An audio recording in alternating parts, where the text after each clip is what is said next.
welcome to Conversations on Sex, Addiction, and Relationships. I'm Tim Stein, and today I'm joined with my colleagues and podcast co-hosts, Jeanne Vattuone and Wendy Conquest.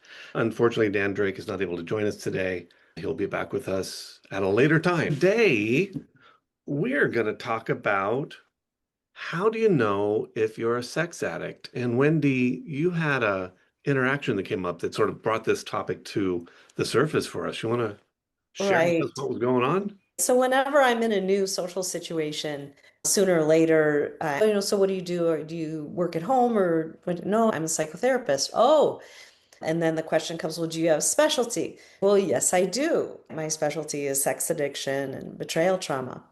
And in the dynamic I was in last weekend, this particular person said, oh, sex addiction. Oh, a sex addict. Does that mean that person just really has to have a lot of sex?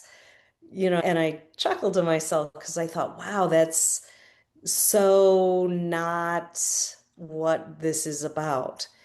And so a lot of people will question whether they have an addiction or not, whether they are watching too much pornography or the affairs they're having. Is it because they're in a bad marriage and their partner isn't giving them what they need? That's why they're having these affairs.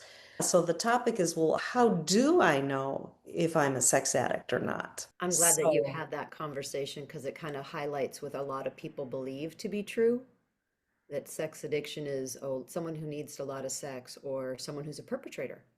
And neither of those situations are accurate. It's much more complex than that. And so to me, that's just a mirroring of what, if you're out in community and society tells you, which is why we do this podcast, right? We're trying to get good information out there that sex addiction is much more complex than that. So it's just my first hit on what you were saying, that story.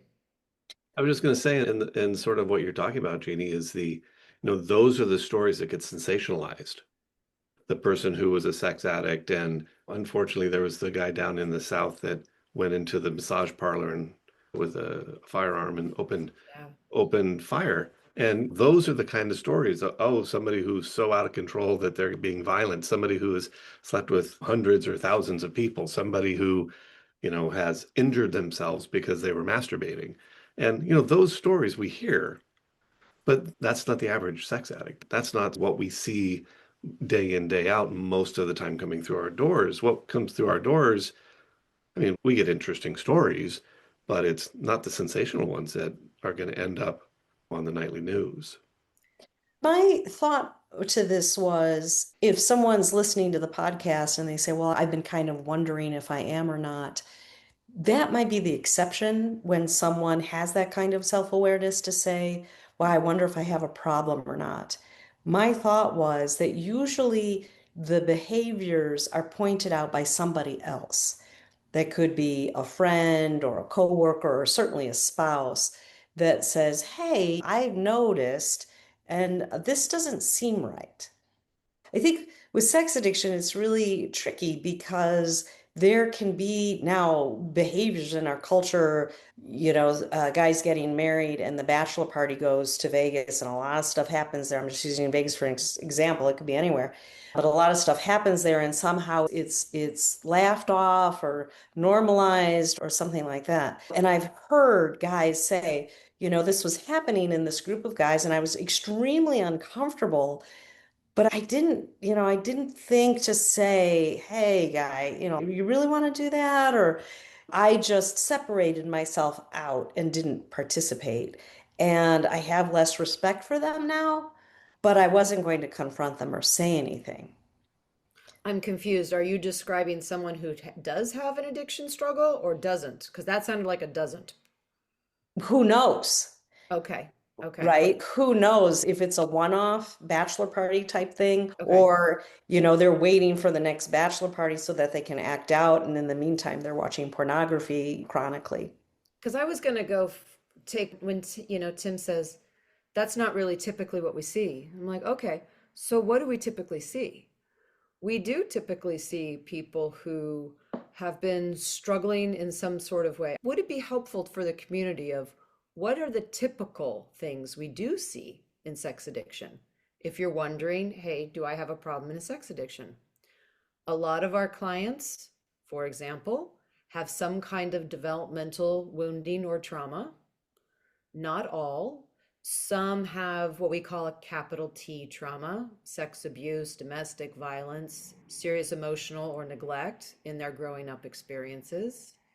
And then how did it come to be during their sexual maturation process? What was the coping like? What were the crises like during their maturation process? Yeah, but Jeannie, I think that gets uncovered after they come in. It But we're does. talking Yes. about what is a typical, because people know that. So I'm like, what's a typical look like, act like, having their history?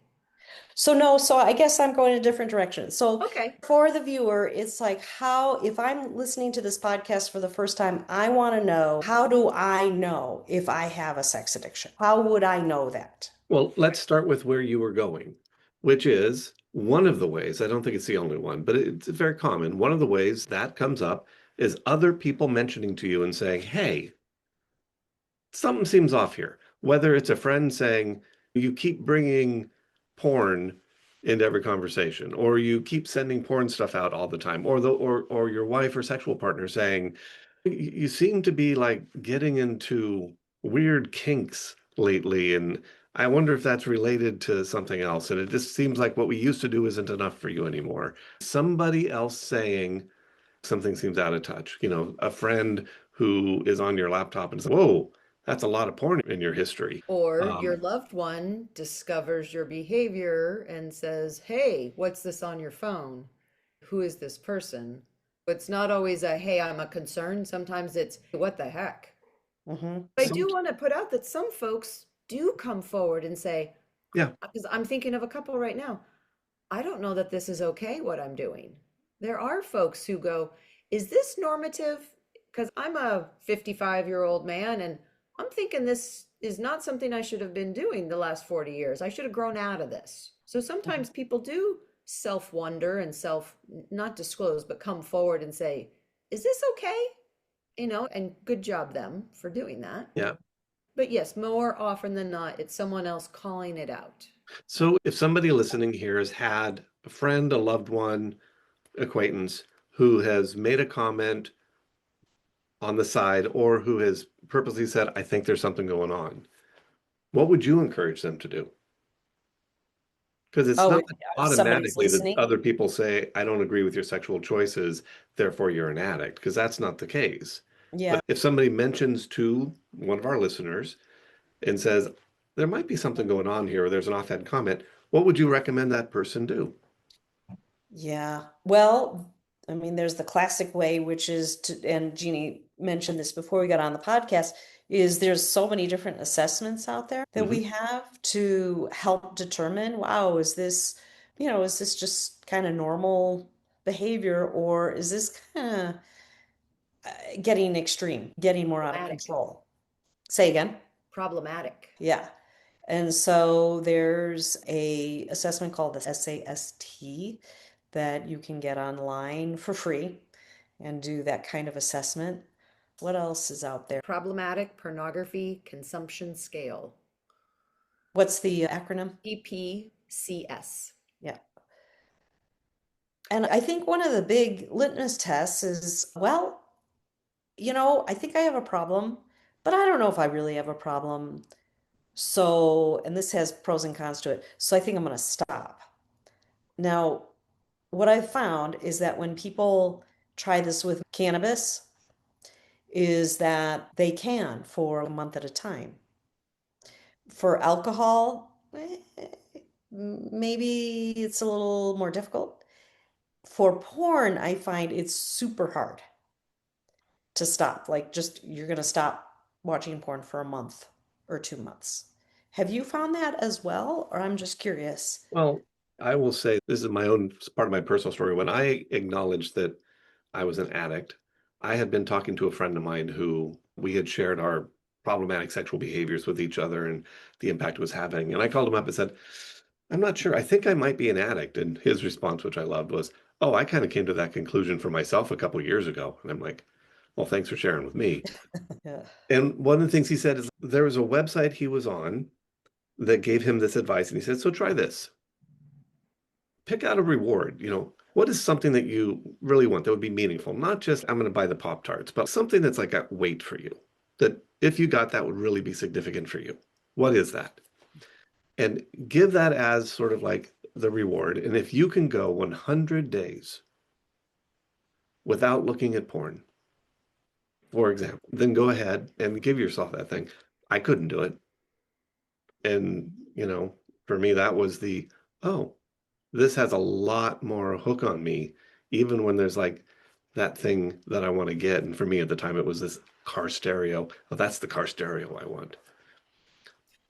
Couldn't I do like that as a starting point. it. And by the way, to the listeners, I'm going to say that my guess is we're using the example of pornography because it's so readily available to so many people. And so many people have pornography as part of the behavior constellation. And so we're using that as an example. There's folks who do not ever cross out of pornography into touch contact, for example. And there are folks who do, whether that's with a sex worker, an affair, or something. We're using pornography because it's most often in some sort of way part of the process. And I just want to just go, and it goes the other way too. You might be having affairs, or you might be out in public objectifying women and masturbating, but you don't use pornography. Yeah, So, this thank is you. what the way I hear the guys saying, I'm a sex addict, but porn's not my thing. Thank you for pointing that out. There are certainly folks who do not use pornography. Absolutely. With the idea of can I go 100 days, I think is a good starting point. My fear hesitation there is that there are some folks who have what we call an on-off pattern. Yeah. And so, okay, I won't do it. Okay, they don't do it. They throw everything away. They drive their car over the computer. Everything is gone. And then slowly the stuff starts creeping in. And so 6 months later, we're back doing that behavior. So I think looking at can you go for the 100 days, great litmus test. And or is there an on-off pattern that you're not noticing? So one, check both. Check both would be Yeah. my cautionary note. Another thing that I find myself suggesting when people are trying to figure this out is I'll say, go to one of your local SAA meetings or SLAA or whatever S program is in your community. Go to a couple meetings and just listen. And the key here is don't listen for if their behaviors are the exact same as your behaviors. Right. Listen to when they're talking and sharing, how are they sharing and talking about their struggle with sexual behavior, the way that it's impacting them, the feelings that are coming up for them. And just notice when they're sharing their stories and their experiences, does that resonate with you? Does that sound like your own experience? And if it is, maybe there's something there. I would agree with that. I was thinking too, another thing to ask yourself is, am I anxious? And I think whenever we say, am I anxious? Am I depressed? Most people will say, no, I'm fine. I'm fine. I'm good. So I'm curious what the two of you see, but the majority of people I see for sex addiction have underlying anxiety or anxiety and depression. Is that just me, or is that pretty prevalent? Terrible answer. Both. I don't see that with a certain group. They're not thinking there's a problem. They're not anxious. I would take that and actually twist it a little bit and say, and this is one of the things I do ask about is, are you using a sexual behavior as a coping skill for something else, which could be anxiety, fear, could be stress, could be reward, Could be. it could be anger. Are you using the sexual behavior as a way to cope with something else? So in that, Wendy, yes, partly Mhm. anxiety could be one. I masturbate or I go cruise the causeway over here because it helps me soothe. I calm down. I use it to chill out, or I use it to reward, or I'm angry, so I go.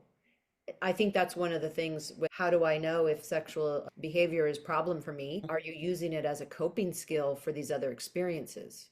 Do you think at the very beginning, if the person asked themselves, when I'm upset, Do I drink? Do I shop? Do I masturbate? Do I look at porn? Would that be a better overall question when I'm upset rather than say, oh, anxious? Because anxious, there has to be a fair amount of self-awareness to say, Right, oh, right. yes, I'm anxious.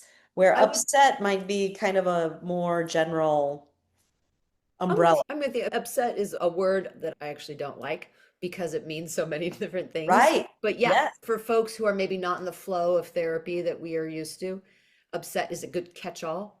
But I don't want to leave out the reward basis because there are folks who will say, I Mhm. got this good review at work, so therefore I deserve Oh. to go do X or Y or Z. Mhm. And so it's not necessarily from an upset place, it's an upset for rewarding oneself. I have a quick question. Is it age dependent? So, a teenage boy, might he be masturbating more often than someone that's 30? And so, is age a piece here?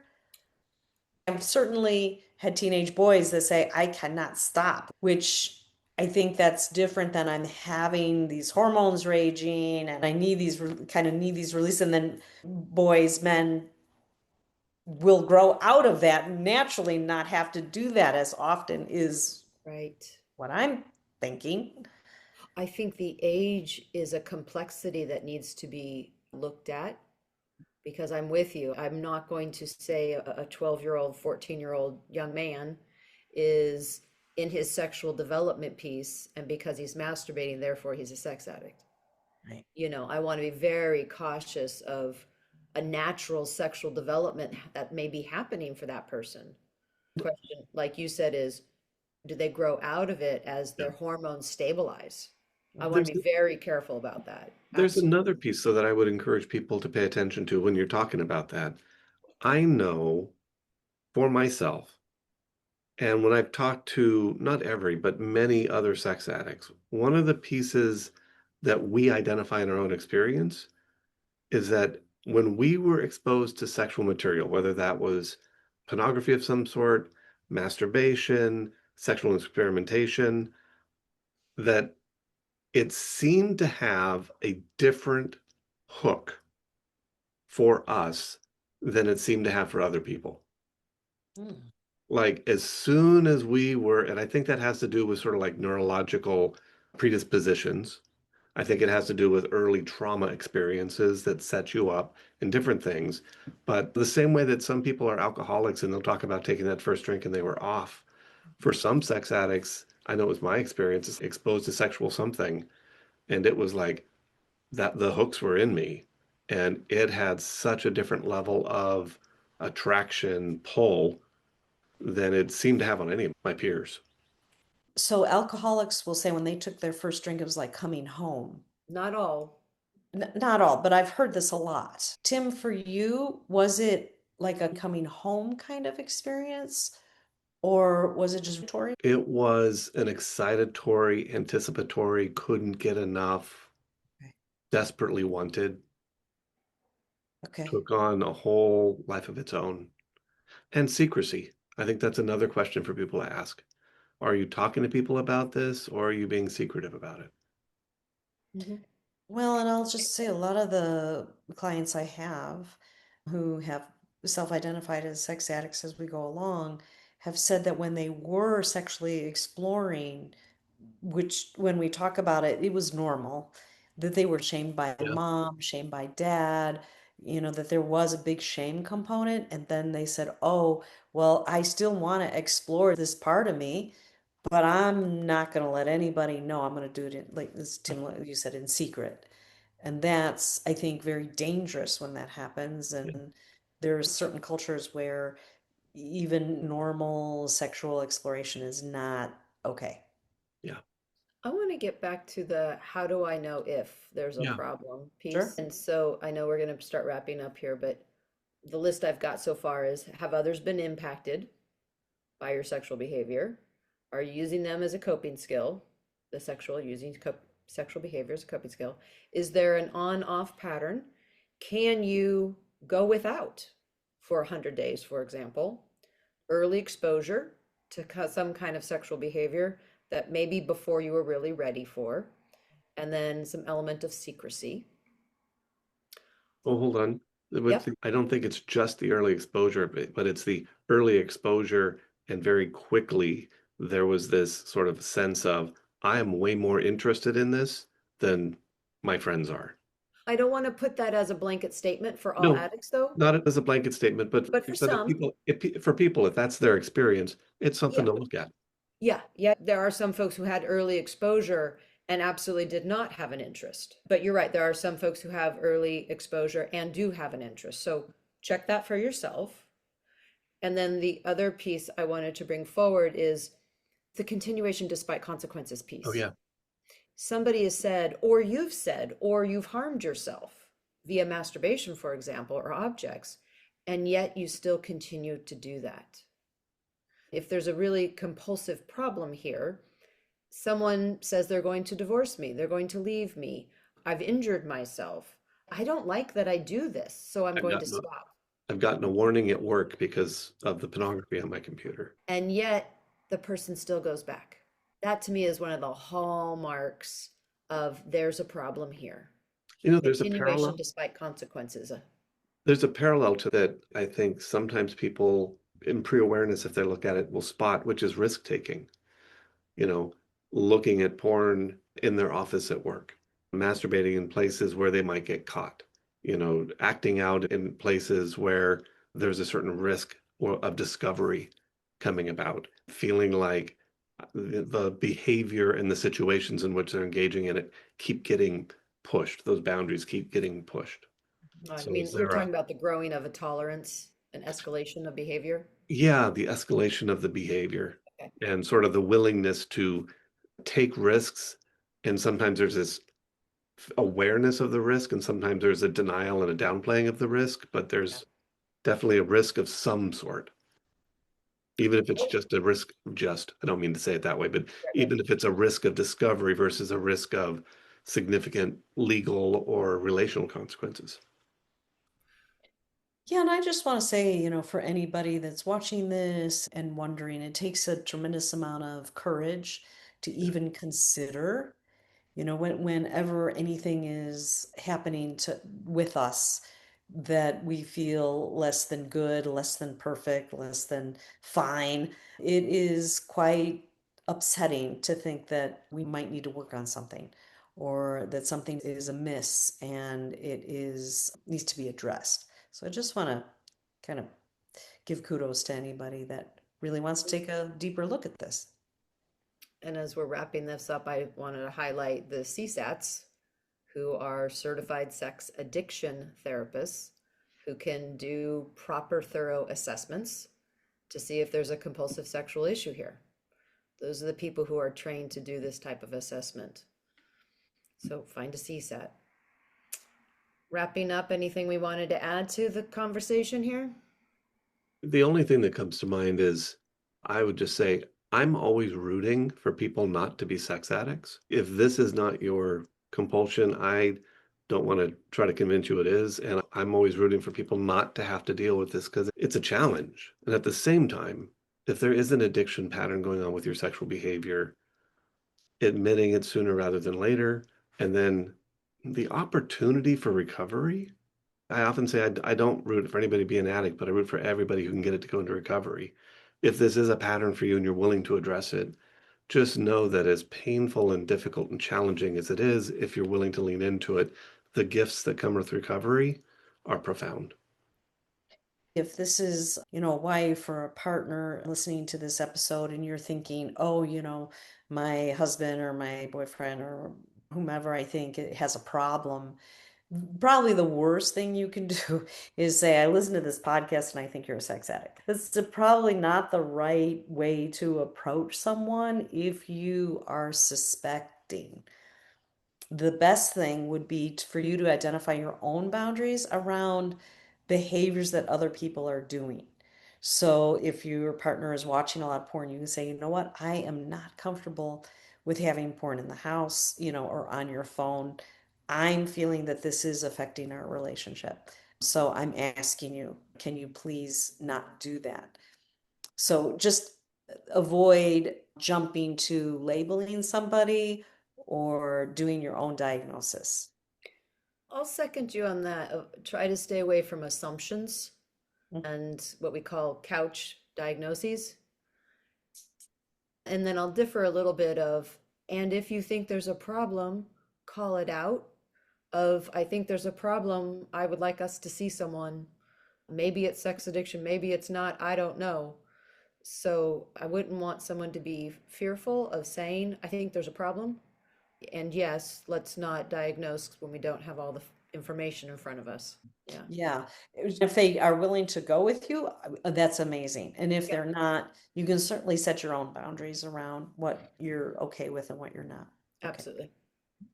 Well, thank you everybody for joining us today on Conversations. Hope you found this one helpful. If you have questions you would like us to answer in a mailbag episode, perhaps about how to know if I'm a sex addict, here's what's going on, please give me your thoughts.